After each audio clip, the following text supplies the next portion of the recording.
Thank you. There we go. First, thank you. It's an honor and a privilege. It's really a delight. This is something that I am. Oh, can you hear me? Everyone's good?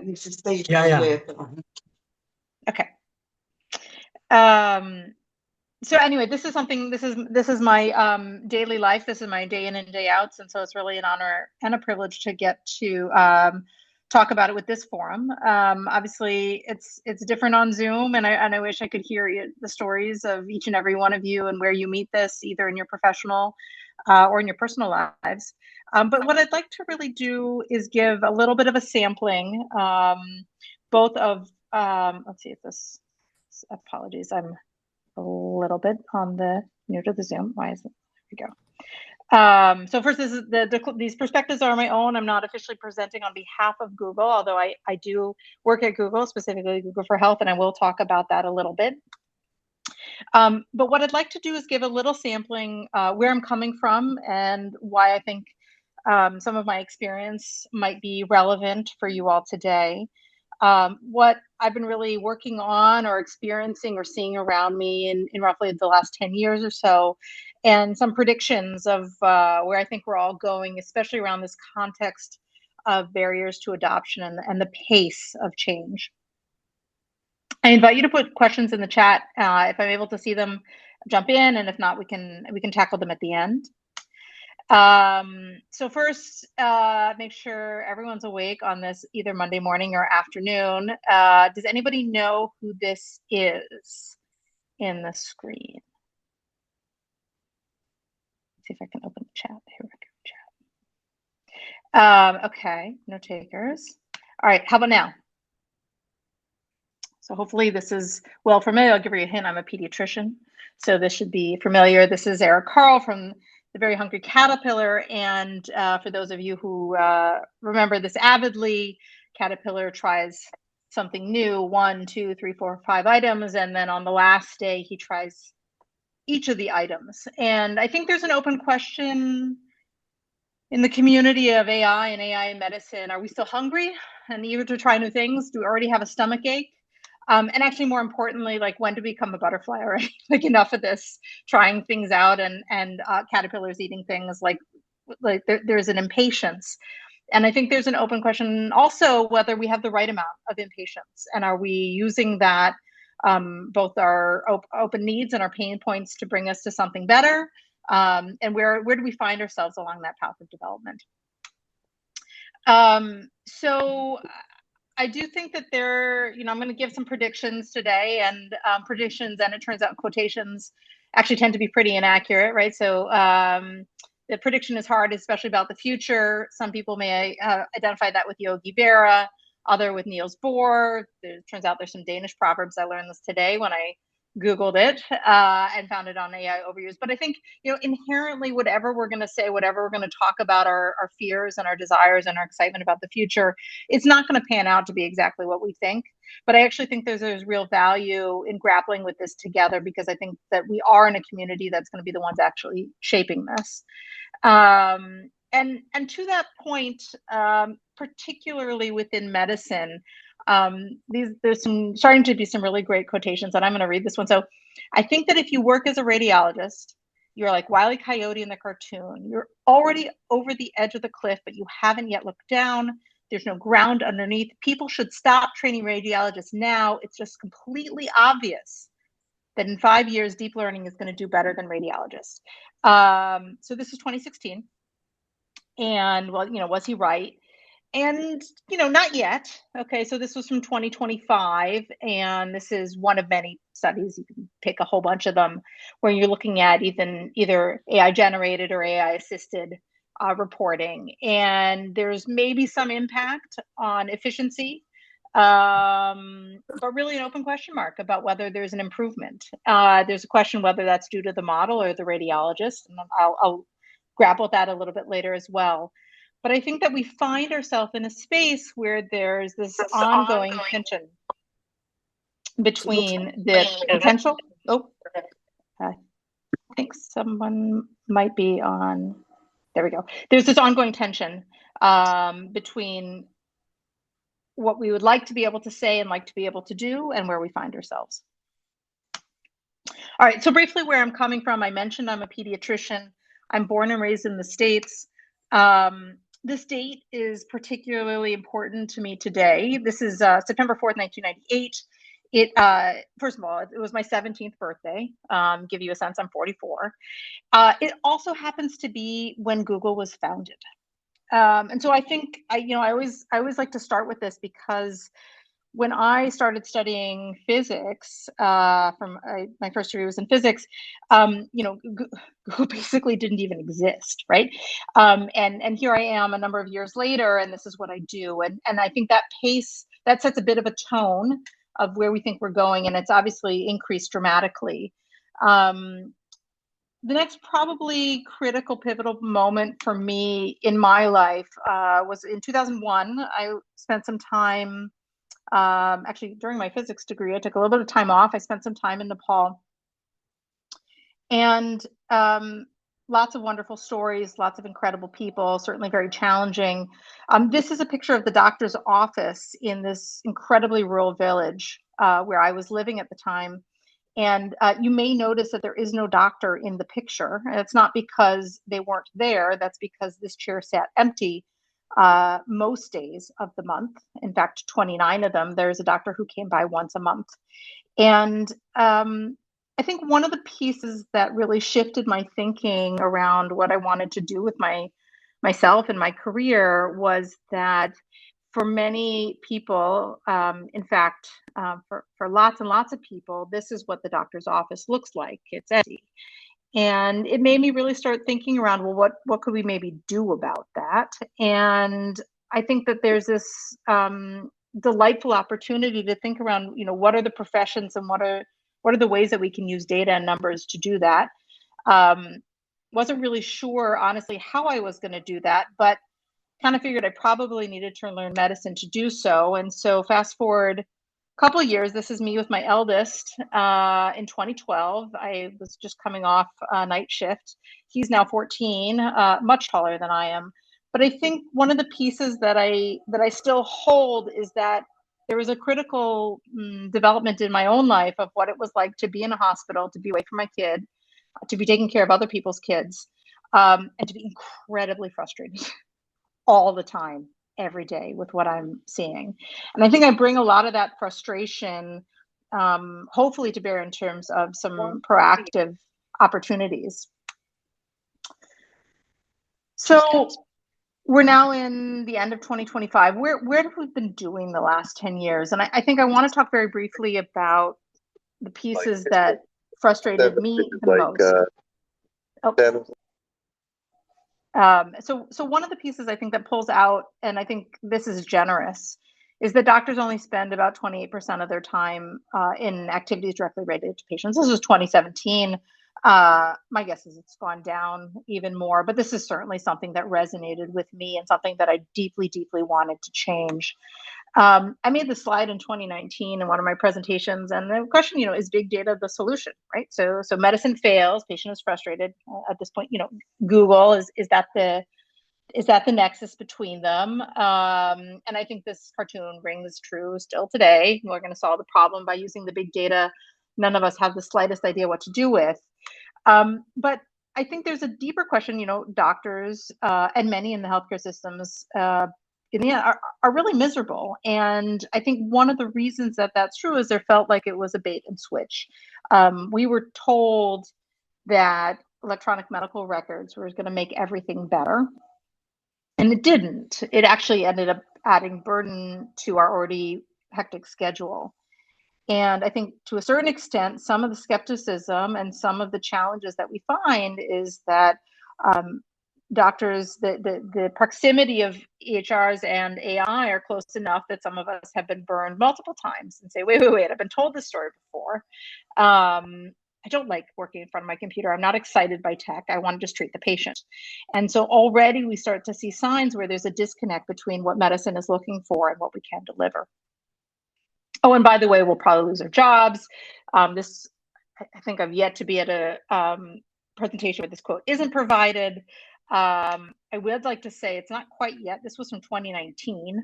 I don't think that we are replacing physicians quite yet, although the pace is something I think that is notable and worth talking about. So we'll talk about that today.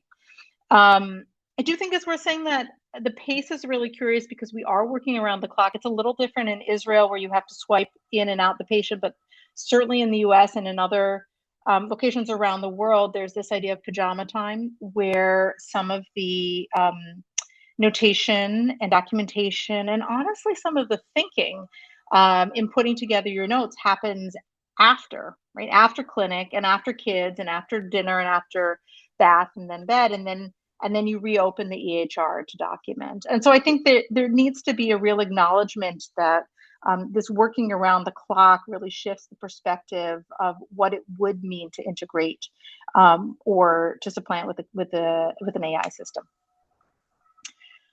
So I think though that at the end of the numbers are telling me a story. So 74% of the world has access to the internet, and 50% of the world has access to essential health services. Okay, so there's already a story here, right? There's already a space where more and more, and this is to a certain extent shifting. We have certainly a known issue across the world where the pace of human population growth is vastly outpacing the population of doctors and nurses and other trainees, and the deficit and this margin will increase. Okay, so if we have a story where we have access to one and not access to the other, this is a place as a healthcare provider where I would want to lean in. So now the question is where we're going, and I think this is really the idea of getting to the meat of the topic today. So pacing and trade-offs. So I think, you know, when we think about adoption, there's some really great models to think about where we find ourselves along the curve. And if this isn't something you've seen before, this is really tough because I can't see where everyone's looking. But if you haven't seen this before, I think it's worth looking at it. And what I really like to do when I put up slides like this is I imagine, right, that everyone's trying to find where they are, right? Are you the tech enthusiast? Are you like the early adopter and you're jumping at it? Are you the laggard, right? Are you like super skeptic and you're like yourself convincing? I kind of presume if you're on this call that you're probably somewhere in the early adopter or maybe in the early majority. But this curve was really introduced in the early 60s. Okay, it's very even. It probably has nothing to do with reality, but it's a really good model to think about when we think about what are the spaces that we want to open up and understand what does it mean when people say it's great or bad? Who are the people who are part of that story, and which are the adopters that we're talking about? This is a space that I really often come to because when we think about early adopters, there tends to be a very strong disconnect between either the IT side or the tech side or even the hospital administrative side, and then the other side, which tends to be much more geared toward patient care. And so I mentioned this earlier, but you can have a scenario where there's an incredible platform, you know, just a delightful experience, and it's seamless and the API is strong, and nobody wants to use it because actually nobody wants to be on their computer. And I will say that when I was doing my residency, I actually, my first job ever, before Google was founded, my first job was filing the physical folders of medical records in a doctor's office. True story.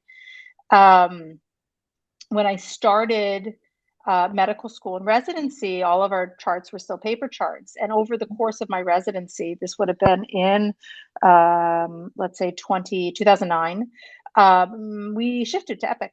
So I had the honor and the privilege of being, at the time, a senior resident and being part of the super users to provide feedback and to get the experience of what it would mean to introduce Epic into our workflow. And I think, you know, one of the pieces that we see is it very clearly became something where there were some people who would enjoy it no matter what, and others who would never use it and probably retire before it got used.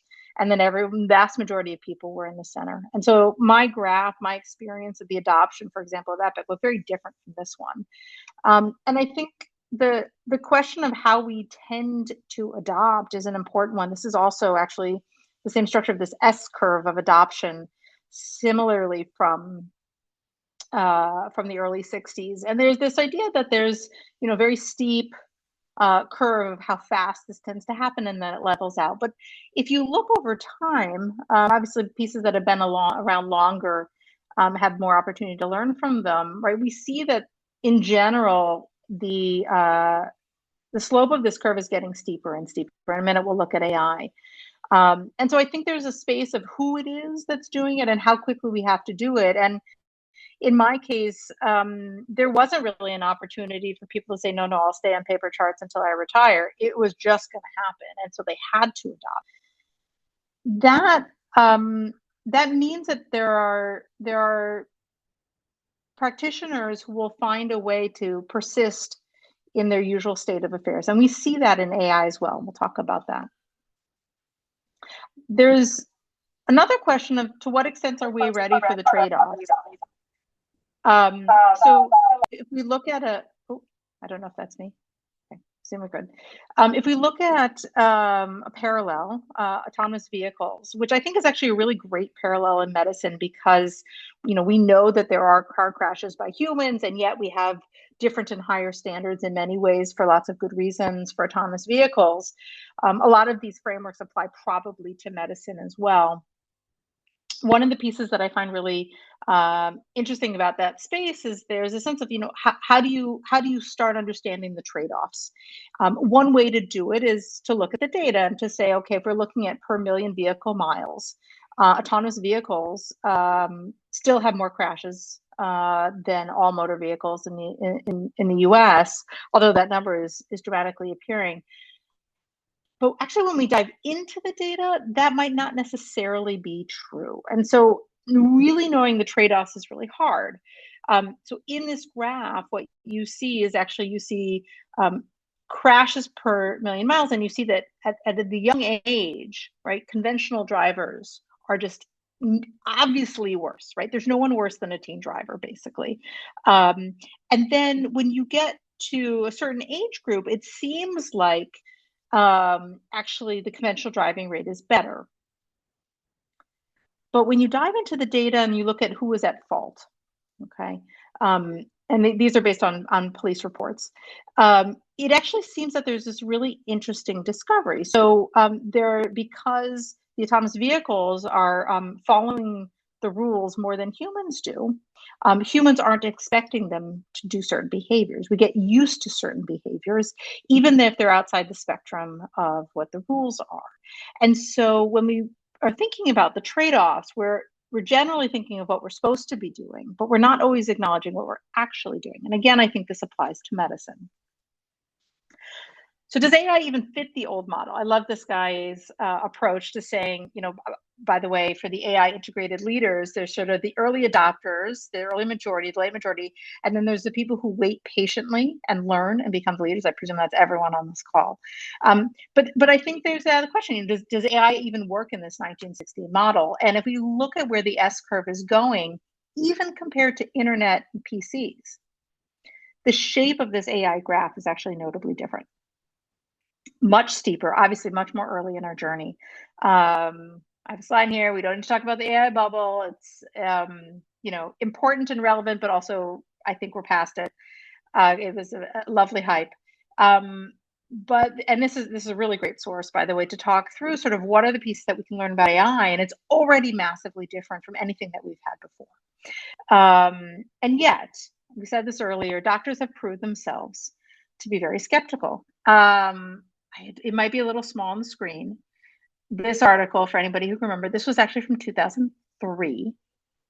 And the story here is that Cedars-Sinai was one of the first to adopt, I love this, right? It's suspending use of a multi-million-dollar computerized system for doctors' orders after hundreds of physicians complained it was endangering patient safety and required too much work, okay? This line, okay, could be applied to a whole slew of AI products today. So doctors, even in 2003, were skeptical.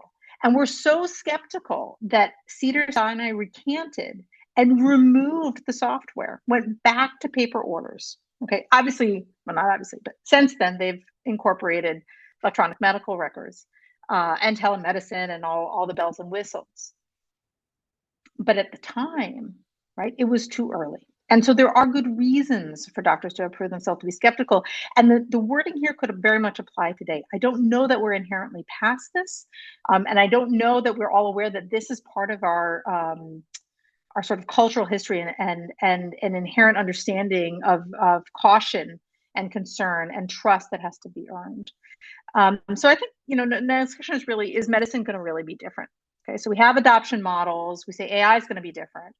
Is AI in medicine going to be different? And so if we go from 2019, the doctor will see you, the computer will see you now, rather. And this, question of, can AI offer a solution? February of this year, it's no longer if, it's when. And Bill Gates saying specifically, AI will replace doctors and teachers in 10 years. Okay, 2025, February. I think AI's medicine's pretty much on track, right? So May and then June, Google and Microsoft neck and neck come out to say, we have an AI doctor that can see medical images. Microsoft says an AI system that can perform better at doctors at diagnosing complex health conditions, each with their caveats and each with their limitations. It's all research. It's not a product. But this was going from 19 to 25, February to June. We're absolutely on track to break any kind of model and any kind of standard and understanding of how adoption looks like in tech. Okay, so now we find ourselves in this really interesting space. We have these models of what adoption can look like, which don't seem to apply consistently to AI. Medicine, which seems to track along how AI is likely to follow. But at the same time, a very ingrained history of frustration of doctors and other healthcare providers around digital tooling, both from 2003 and more recently. And so we're in this incredibly interesting space where tech is pushing forward the boundaries, not ready yet, but pushing and getting ready faster and faster. And doctors are pushing back for lots of good reasons. So I do want to talk a little bit about what it means that tech is pushing faster and what we think about when we think about how we address this pace, because there's a really interesting paradox, I think, around making a good model using bad data. And so if we go back to that example of Cedars-Sinai saying that the quality basically was not good enough, there's an open question of who to blame. And in the Cedars-Sinai's example, there were really three categories that we could think about of people who might bear that responsibility. So the first category is that the model itself was bad. Okay, so the model gets an input, provides an output, and you could say the input is what it is, it's what's happening today, but the output that it's providing is wrong. Okay, so that's sort of one category of who's to blame. The second category of who's to blame is the input, that they say, no, actually the input is not the right type of data, or it's not the right use cases for what the model they provide, or the model was trained on the wrong type of data for the use cases it's delivering. And the third question, which is something that I would hope that we grapple with all the time, is really around change management. And there have been many case studies around this particular example that say, actually, no. Actually, the input's decent, the model's decent. What really struggled is that whenever you implement an IT solution, you have to make it easier to do than the paper chart was before. And if you don't have, and at the time my mentor was Ashish Jha, who's an incredible public health practitioner, says you should have an IT person on either side of the clinician. So they could look left and they could look right.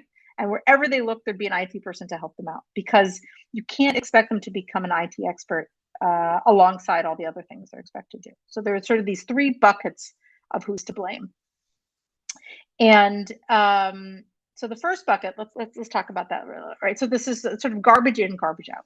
This idea that if you put in problematic data into a model, right, it's going to produce a problematic output. And this is it makes sense inherently. It rolls off the tongue. And this study, I think I missed the year it came out. The recent study basically saying, in a review of over 100,000 records, 20% found a mistake, and 40% reported the mistakes as serious. Okay, so if you're training models on EHR data, right, you're inherently going to find yourself with negative, problematic output because the records in and of themselves are problematic. Now, there's a whole effort to use models to improve the accuracy. Did you really mean to order this test, and so on and so forth? But the inherent assumption should make sense, right? The garbage in is the garbage out. But I'm not sure that's true.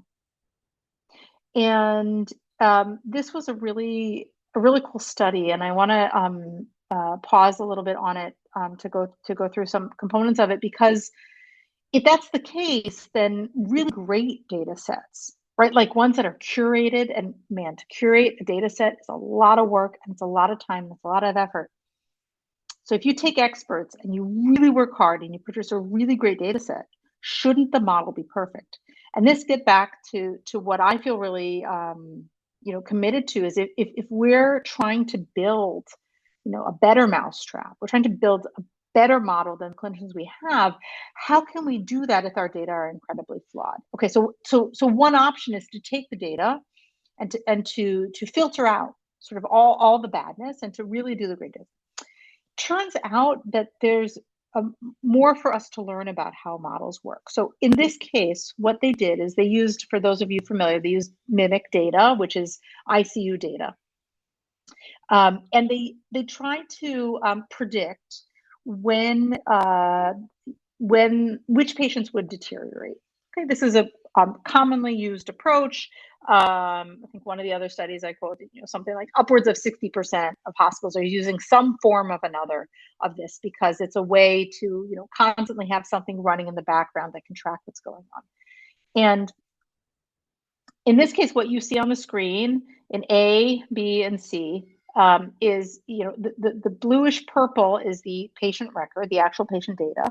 The red is a synthetic version that's more extreme than that data. And you see respiratory rate, you see temperature, you see blood pressure. And intentionally, the synthetic data is like really noticeable, right? Like, so for those of you who are clinicians, right, a respiratory of 80, okay, in an adult, is bad, right? This isn't subtle signs. This is like extreme signs that something's really wrong. And similarly, a temperature dropping to 30, right? So these are really bad signs. My 14-year-old should look at this and say, okay, something's wrong here. And we're looking at the performance here of mortality risk, and all of these patients that they're showing in this chart actually had a very high mortality risk, but the models that they used actually only detected it 20 to 30% of the time. Okay, so what's going on? Why is this happening? Why is it that we have strongly great data that's well curated, but our models can be performing really poorly on? It's not the only reason that we have models that perform poorly, but it's certainly one of the effects. And what's happening in this group, their call to action, is that the metrics that we use to optimize our models are different metrics that we are needed in the healthcare domain. Okay, so specifically in this case, responsiveness is different from robustness. Okay, so in this case, robustness in a model is designed to ensure stability. Okay, and in this case, what they say is it's the ability to resist small changes, noise in the samples. Okay, so that it doesn't change the prediction results. But in this case, those changes were actually something we wanted the model to respond to.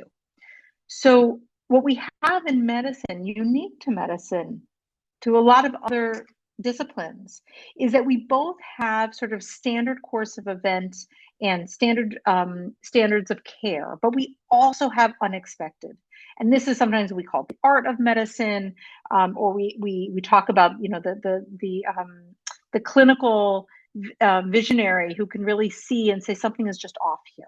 Okay, so we actually train models not to see something is off. We train them to be very stable and to stay the course. And the thing is, in healthcare, we want to be able to do both. We want to be stable when we need to be stable. We want to be robust. We need to be robust, but we want to be responsive when we need to be responsive. Okay. So in this case, it isn't true that having a very clean data set inherently means that you'll have a great model. Okay, but that doesn't actually mean garbage in, garbage out is wrong. And so I think what the space that's interested in looking at is that we need to be very specific about what kind of modeling we're using and how it's built for healthcare data. I love this because there's a lot of this hand waving that goes on. Roughly a miracle occurs. And in the sense, well, how can we be more explicit in step 2? There's lots of sources, some of them AI generated, of tools that we can use. And we don't have time to go into it today, but this idea of supervised learning and the pre-training, human feedback as fine-tuning or in post-training, and then ultimately prompting. Okay, this means that there's several points of intersection, and it's not as simple as garbage in and garbage out. In fact, to a certain extent, there's inherent value at each of those stages in the feedback we provide, both as trainers of the model and also of users of the model. So much so, I loved this study when I came across it, that bad data can lead to good models. Okay, so you actually sometimes want to inject bad data into the model so that the model knows what toxic data looks like, so that it's aware. Now you could say this is another version of saying garbage and that it's not garbage, it has value and why. But I think it's more complex than that. This is a brave new world. There are so many different subtypes of ways that we can approach using the model, both in the training and in the using, that I wouldn't go so far to say at the end of the day, it's just a prompt. At the end of the day, just make sure you have good data. We don't know that.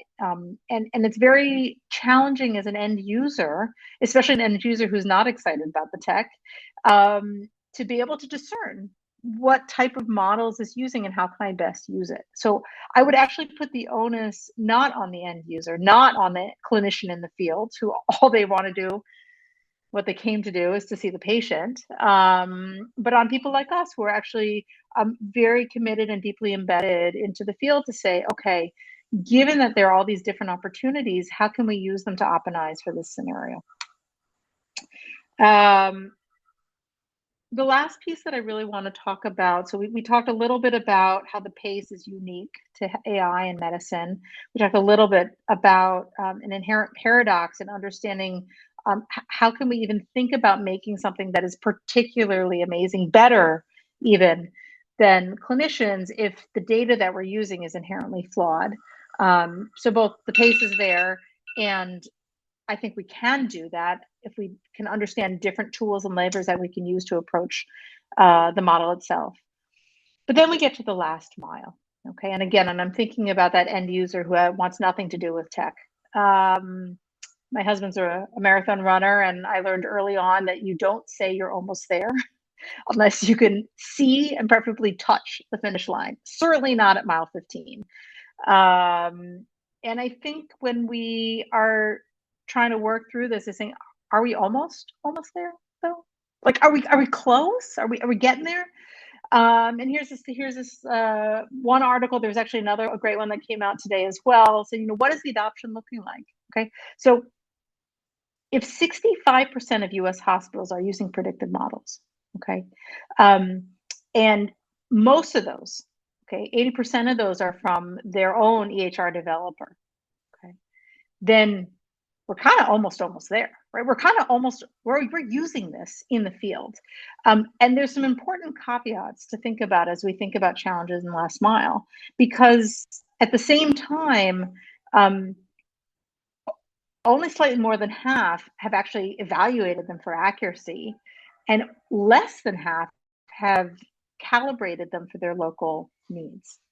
So as someone who's worked across the gamut, both as a clinician in the hospital and in data analysis here in Israel and in a startup and in Google, that whole pipeline from I may have. I think we. No, it's fine. Still... I muted. Okay, good. Okay. So that whole pipeline is a critical space for us to understand that people are using the products. They're not going to use it how we intend them to do or how we want them to do, but they're still going to use them. So what's holding us back to outstanding adoption? Probably the same thing that's holding everyone back in terms of us being trying to push or pull or any kind of introduction of any new product. But I think critically, and the underpinning is, we're actually still really working on quality. This is a really great piece called Health Bench that came out. And it doesn't really matter. You can see which models are performing in which way. It doesn't really matter.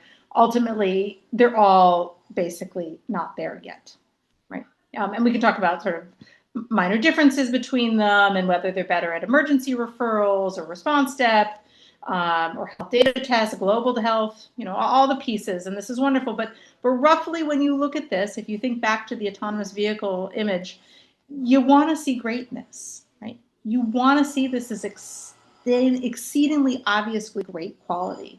And that's not where it is.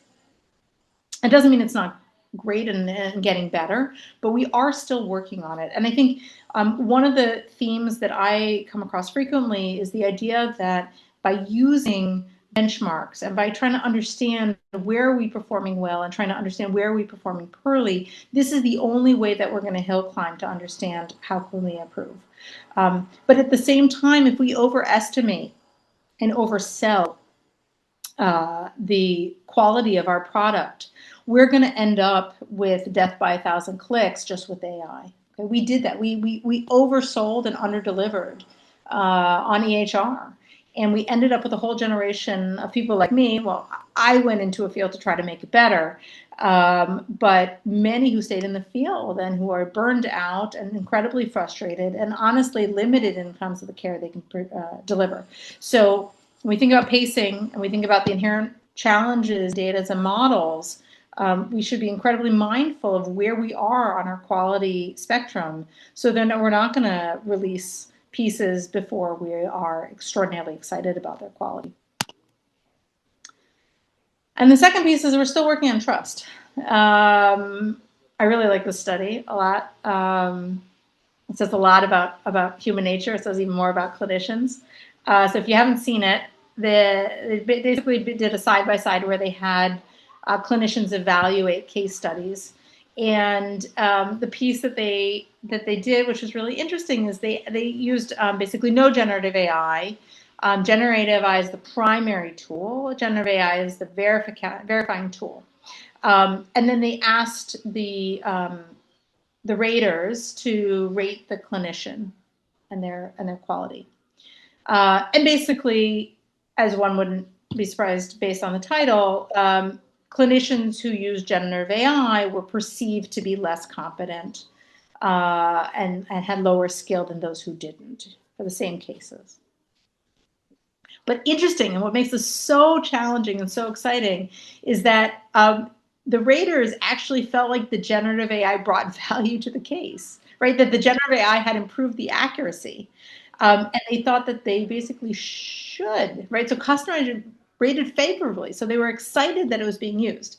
And so this finding that suggests that while clinicians see generative AI as helpful, it can still have negative implications, means that we as clinicians are stuck between a rock and a hard place. On one hand, generative AI is helpful, so shouldn't you use a helpful tool? On the other hand, if you use it, your peers are going to think you have lower clinical skill. We are still working on trust. I think trust and quality will come hand in hand. The more quality we have, the more trust we'll build. But they will also come over time. And I think this quote, this is some incredible postings from this rheumatologist and some of her experiences and her community's experiences. And she says, you don't pitch to someone an idea who's struggling just to make it through the day. Okay, the founders tend to solve problems we don't have.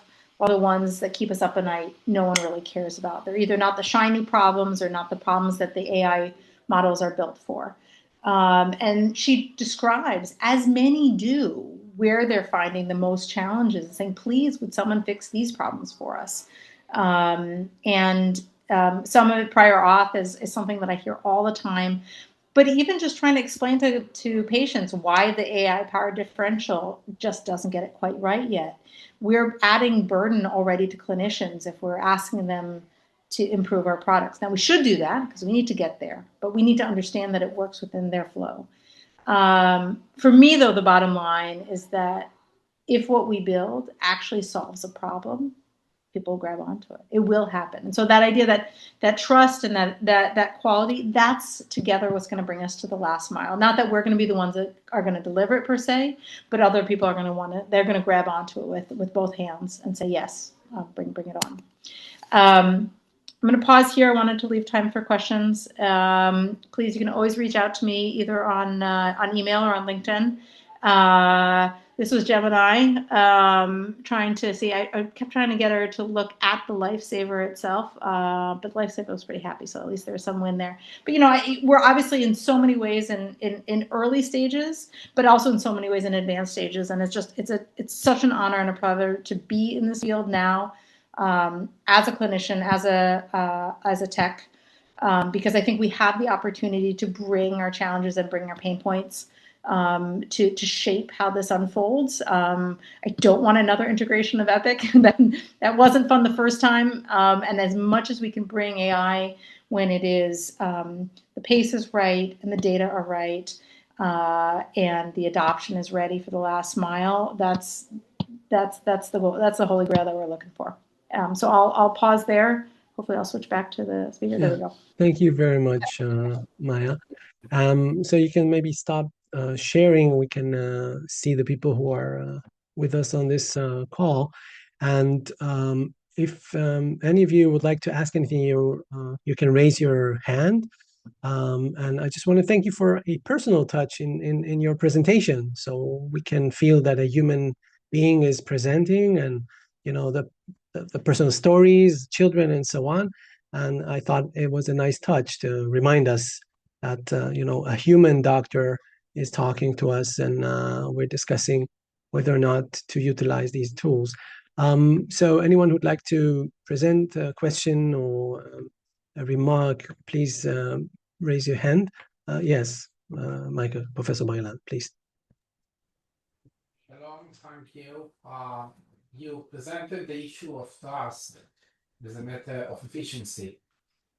But in reality, there are other aspects, especially when doctors or patients have to deal with for-profit companies. This is the worry of conflict of interest, and some people don't care if things work, but they find themselves suckers. So the data have been used. Trust has a much broader challenge than whether somebody works. And what works or not work is also quite open question. You go to anti-aging therapies, and many people will tell you that it works. Many people will tell you it's a real problem. And so the definition what works and what not works, and judging it by the response of the crowd, and who is the crowd, the doctors or the patients being treated, and many are not happy with the treatment, and they think the doctors don't pay attention to the needs, that the fibromyalgia is a kind of in the air title.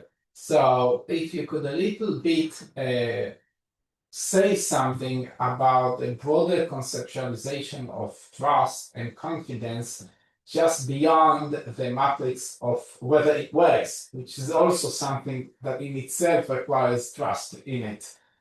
I just say one word, the Talmud says that before the miracle, the Eliyahu, the prophet, was calling God to bring fire down on the altar and prove to the whole nation of Israel that this was the true God. So he says, please God twice. So the Talmud says, why twice? One, that the miracle works. And second, that the people wouldn't say it would be magic. So I Okay. love it. I love it. I agree, and I think we live in an age, especially post COVID, where trust in public institutions, trust in authoritative sources is something that is worth that certainly has raised an issue and worth thinking about. Um, I will be honest, I'm a bit biased here because a lot of the focus of Google is really on not the clinicians, but on the end users as consumers and as patients. And I really relate to this. I'm both a pediatrician and a public health specialist, so this speaks to me. I want to give a non-medical example briefly and say what I think we should do with it. So if you're looking, for example, for how long it takes to get a visa, there's the official statement on the official website, and then there's what people write in forums. Okay. And the official statement is the official statement. Its relationship to reality is probably pretty thin. The Reddit forums probably are pretty strongly related to what you can expect to see depending on the date. Okay. My hope would be that there's a merging of these two sources. My hope is that when we are building trust, we're not looking at one place, just the CDC or just the FDA or just the NIH or just the NHS, but that actually we're thinking differently about data sources and we're thinking differently about trust. And we're saying, okay, what are the ulterior motives? What did happen to this business? Has this business been around long enough to substantiate their claims? What have the founders done in this past? All of these pieces should be able to be incorporated. This is part of the power of having so many parameters. So I think my expectation, my requirements for these models is that we can merge the official visa site and the forums, okay, into a much better answer than we've had ever before. Are we there yet? No. Do we need to get there? I think so. Thank you. You talked about early adopters, late adopters, and so on. And I was thinking, as we usually try to focus on the ethical aspects, I'm wondering, so what would be the obligation, the ethical obligations of the very early adopters, not the developers, actually? So, because I would imagine that if you're one of the few, or maybe today a lot of people are using, but new users, like there may be specific use models and so on. What would be the obligation of the early adopters in the sense, if you're a doctor or a medical doctor, you can still, at least in your private practice, choose to be an early adopter. Or if you're a hospital administration, you might consider having your hospital as an early adopter, and becomes bigger, I think, the more responsibility you might have. So I'm wondering if you have some thoughts in this direction. Sure. So what's really nice is we can lean on medical practice in this in a lot of ways. So it used to be, right, if you were going to do if you're going to do take out a gallbladder, right, the standard of care was not laparoscopy. Okay, and then at some point there were early adopters and there were some early users, and now the standard of care is laparoscopy, right? And so at some point that flipped. And we see that over and over in medicine where there's an early discovery, an early use case, and at some point it flips. And we can and should lean on some of these examples, both of egregious errors that have been made in the name of science and medicine to study this, which cost people and kids their lives, but also an egregious errors of delaying of treatment, right? So there becomes this critical point at saying, if you're not using AI, what does that say about the practice and the care you're delivering? I don't think we're there today, but we will get there at some point. And so I think the early adopters, both for sort of AI in general, but for all of these spaces that we start introducing into medicine, need to be very mindful of where they are relative to the standard of care, relative to their peers, to understand, to what extent is there evidence for what they're doing? Where are they leaning on, standing on the shoulders of giants, and to what extent are they building that space? But in my mind, we all owe them a debt of gratitude, as we do to all trainees, because somebody at some point is going to have to take the plunge, and it might be their license on the line in their space. So I think we as a community need to find ways, both in regulatory and as basically as colleagues, to support people who are taking on that early adoption. And early adopters need to identify that they are early adopters. First of all, if more people would like to comment, please raise your hand or let us know. And you mentioned 3 elements. I would call it what went wrong. Who can we blame, right? And the last one you talked about was change management, right? So how do we manage the fact that we would like to instill some change in an organization, right? So people would not oppose to it. And again, I'm wondering, so I heard some managers saying, look, the minute we decide to use a tool, we're just going to make the decision. All your ethics and schmetics, that's really nice, but it's in a hierarchical institution, people will follow. And I wonder, well, I'm not wondering, but I'm thinking that we might encounter that quite a lot. So once we think it's from an evidence-based medicine perspective, it makes sense, then we're going to do the shift. And I'm wondering if there are some plans. I think it's also the industry's interest to think about that, because in a way, you want people engaged in it instead of fighting, if you have a really good product. So I'm wondering if you have some thoughts specifically on that topic of change management and how to reduce the feeling that the ground is shaking and maybe, the future is in danger. Yeah, I think there's a great example from my time in Clalit. True story, we sat with a excellent clinician, and we're talking about some of the flags. Right? So we on the data end said, oh, this is great. We can do a model. We can flag when the patient come in that they are eligible for, whatever preventive care or interventions. And we brought in some like real life clinicians from the field to say, okay, well, what do you think about these? And one of them, he said, oh, actually, it's fine. Doesn't bother me. I put a sticky note on my computer just here and literally on his computer screen. He took a sticky note, taped it on his computer so that he would never have to look at the pop-up. People will find a way around it. Okay? People are actually incredibly good at finding ways around it. And so I take this to heart every time. Yeah, you could force people into a system, but they will not use it as you intended by definition. And so you're not going to be able to think of all the different crazy things, like putting a sticky paper on their monitor, that people will find to outsmart what you think you've built for them if you don't build it right. I think that we, in theory in Google, we do this incredibly well. We do a lot of user testing. We test on ourselves, we test on each other, but we also make mistakes. We've seen products that have gone out and get pulled back. We have to expect that will happen. And so, yes, you can force it, and yes, you can bring it on. But I think that even the best of products, if you don't have change management and develop champions in the field, they're going to disappear. And that championship development, so being like an Epic super user, absolutely changed my experience, both as a leader, as a resident, and as a user.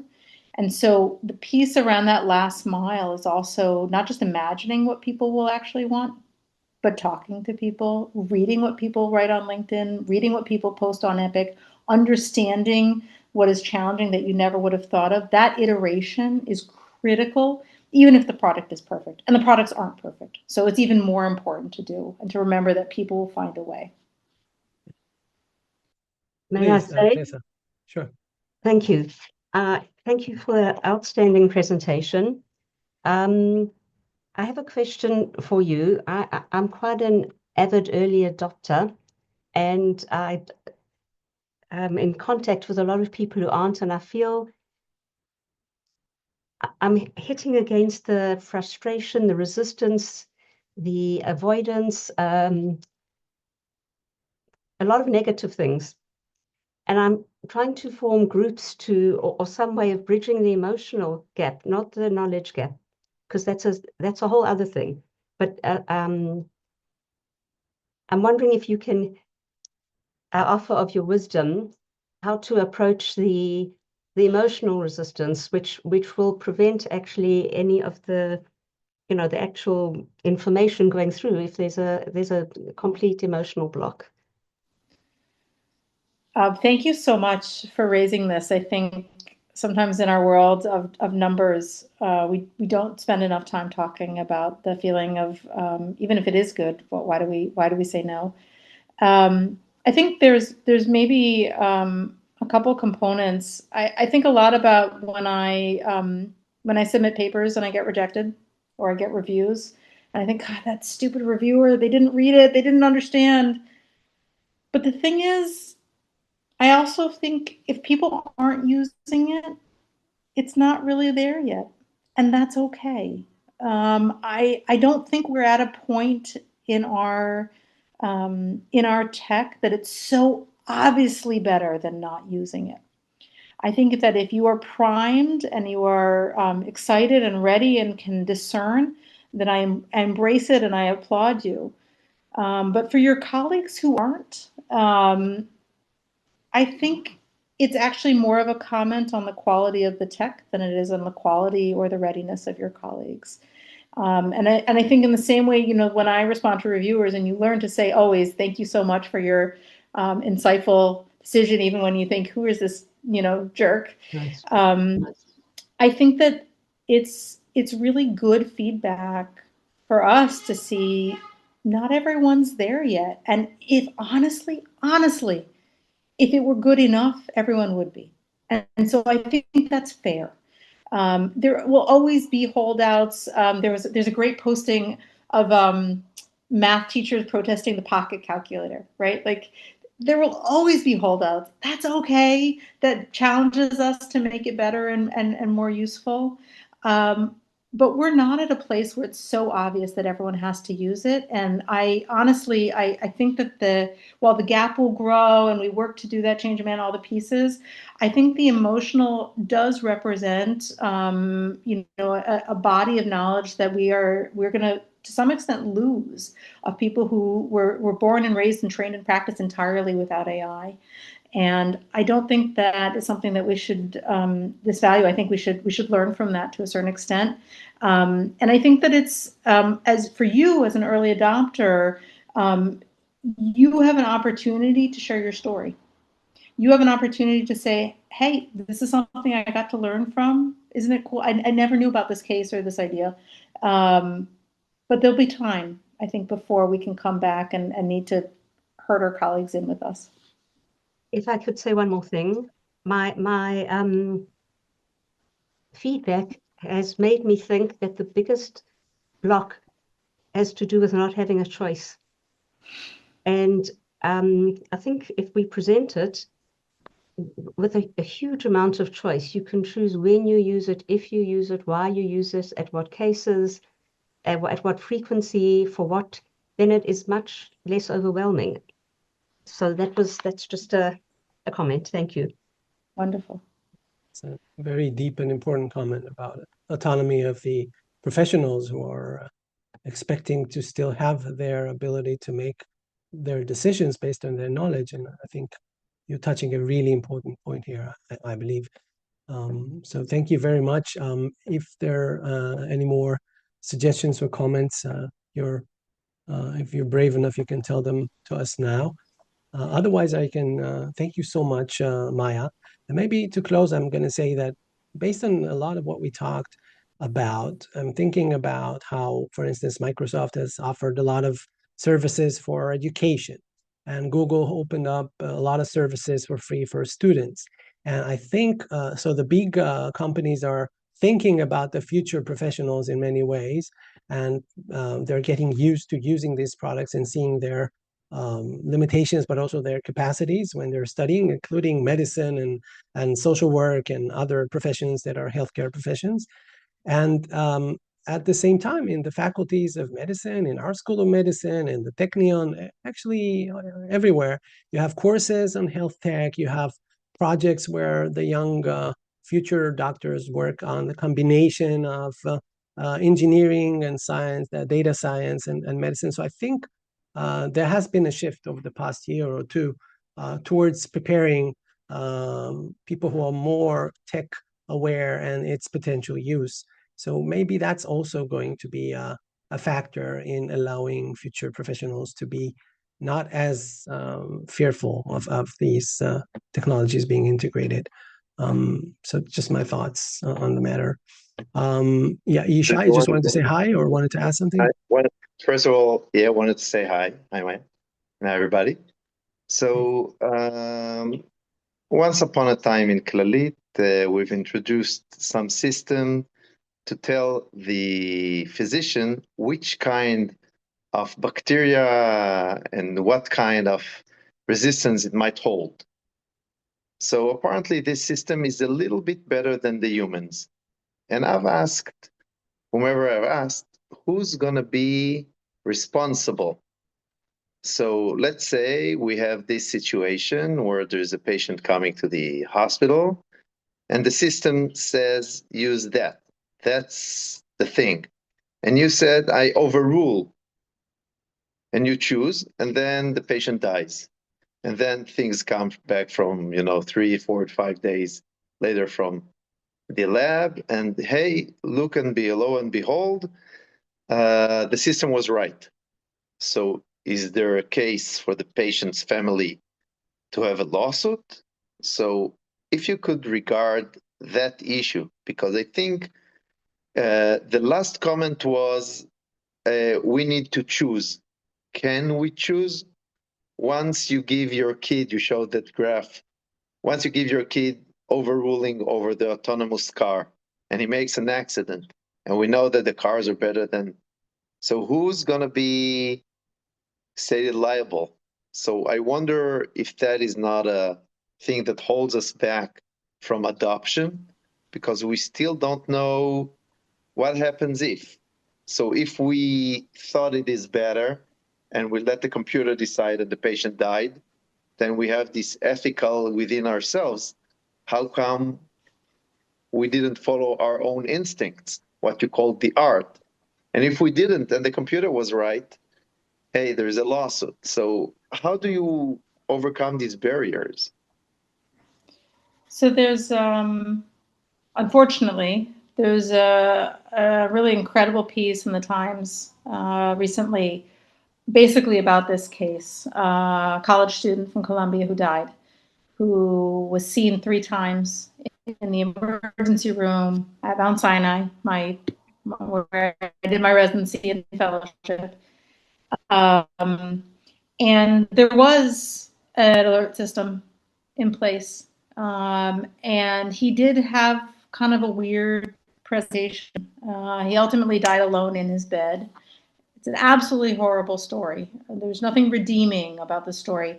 And part of what's nothing redeeming is there's no bad guy in the story either, right? So the resident overruled the flag because they were working however many hours and it was just one flag and everything else was okay.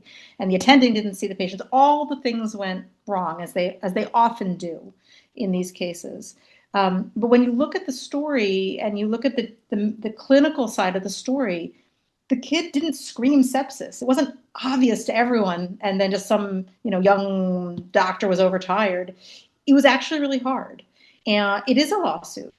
And the reason we know all these details is it's going to trial. So your point is very well taken. There are models in place to safeguard us. They often don't work. Sometimes they do. It's hard to tell when they do. And it's hard to tell who in the end is going to be responsible. In litigation, right, it needs to be both a bad outcome and something that was not the standard of care. But we do things that aren't the standard of care all the time. In pediatrics, most of what we do is not evidence-driven, right? And so this is a really, really tough, I strongly encourage it. It's a tough read as a parent. It's a real tough read. As a human, it's a tough read, but I strongly encourage everyone to go through this and to think, what would you have done had you been the clinician on duty? And what would you do if you were at Microsoft or Google or a startup? Is there a solution? In my mind, actually, there isn't an obvious person to blame as much as we'd all like there to be someone who's not us. I actually think it's an opportunity to engage in more different ways. A lot of our clinical view is around that one meeting, the 3 times the kid showed up to the emergency room. But the thing is, the kid was sick 24 hours a day, and there's all this data that the kid was generating in chats with his parents, with his girlfriend, that no one was able to look in on. If we could look in on, if that doctor could have sent him home and said, hey, in 2 hours, I want to see what your blood pressure is, would that have changed the story? Right? And so I don't think we know right now. I don't think there's always somebody to blame, but I do think there's an opportunity. I don't think we've mastered medicine as humans, and I certainly don't think we've mastered it in our current system. But I think we can get there. So I really thank you for bringing it up, and sorry to end on a really tough note, but I encourage everyone to look at it and say, what could we do differently? How could we make this the last story that we hear about? Thank you so much, Maya. I know that you're short on time. I just want to, as a lawyer, maybe respond to your question. So I would, first of all, refer you to the writings of Glenn Cohen from Harvard Law School that have written nicely about that. And I think the standard of care in the Anglo-American legal system basically looks at several elements that need to be fulfilled. And I think thinking about what Maya said about where we are today, as opposed to where we might be in a few years in terms of the high efficiency and accuracy and rigorousness and so on of the systems, I would imagine that the response today would be quite different than the response in a few years. So if you can prove that a certain decision is a decision that reflects what every prudent doctor would have probably done under the same circumstances, not in hindsight, but with the information that they had in mind or in front of them, or with, let's say, a regular amount of effort, let's say, to get some more anamnesis and so on, then maybe this doctor have not fulfilled their obligation, and they might have been in breach of their duty of care. Otherwise, if I have a system that I do not have explainability about why it reaches its conclusions, and if I do get an explanation, it's not a convincing one, and I can explain why I chose what I chose, then a prudent doctor would probably choose similar to me, and I can prove that in court. The fact that I can sue you for not liking your hat and saying it causes me trauma, it doesn't mean anyone is going to accept my lawsuit. So you can, it could be a frivolous lawsuit. So therefore, the fact that somebody submitted a case to court is not a big proof of anything other than the person is maybe seeking restitution or damages. Okay, so that's a different topic. We're probably not going to focus on this today, but we did have some lectures on the topic in our former meetings, in the prior meetings, and I would urge you to look on our YouTube channel and see more about that issue. And I'm sure when hospitals institute these systems, they will think hard and seriously about what would be the implications of using it. Do you have to use it? Or what does it mean when you use it? So they're not going to install it and just, I think, they're not just going to leave the doctors to deal with what it means by themselves. So I wouldn't be that worried about it, but it's a really important question at the same time. So thank you so much, Maya, for giving us your time at this time of the day. Thank you, everyone, for joining us. This was really lovely, and I enjoyed it very much. So thank you so much. And see you on our next meeting, which I'm not sure when it's going to be, but we'll let you know. Yeah. Please, Maya, last closing words. Thank you all. It's really a privilege. I know that everyone comes from a variety of backgrounds. I really encourage you to reach out, ping me on LinkedIn. I'd love to follow you. I'd love you to follow me, hear people's stories, because I think that's what's going to drive us forward. And I'm grateful for your time as well. So thank you so much. Thank you. Bye-bye, everyone. Thank you very much.